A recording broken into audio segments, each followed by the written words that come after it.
Class 10 chapter number 2 polynomial में से एक कॉन्सेप्ट है जिसपे हर बार 3 नंबर का या कोई ना कोई ऑब्जेक्टिव बन जाता है। तो चलिए हम उसके बारे में सीखेंगे। सो पॉलिनोमियल हमारे पास क्या है, आपके पास गिवन पॉलिनोमियल है ax square plus bx plus c। ये आपके पास एक क्वाड्रेटिक पॉलिनोमियल है और यहाँ पे आपको पता है ये जो आपका a है वो कोफिशिएंट ऑफ x स्क्वायर है, जो आपका b है वो कोफिशिएंट ऑफ x है और जो आपका c है वो कांस्टेंट है, यानी कि x स्क्वायर के साथ वाला जो नंबर है वो आपका कोफिशिएंट हो जाएगा x स्क्वायर का, x के साथ वाला जो नंबर है वो आपका कोफिशिएंट हो जाएगा x का और जो अकेला c है वो आपकी कांस्टेंट वैल्यू है।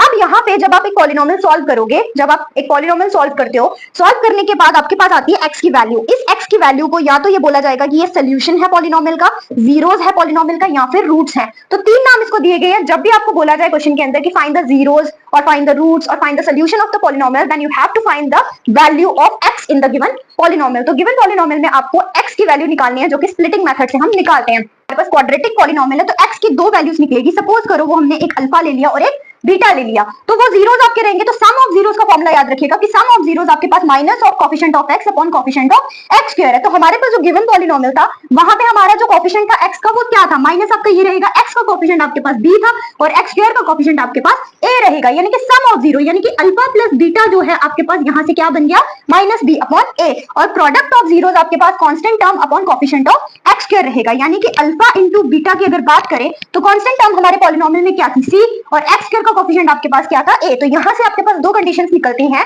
कि अल्फा प्लस बीटा आपके पास माइनस b अपॉन a है और अल्फा इनटू बीटा जो है वो आपके पास c अपॉन a है।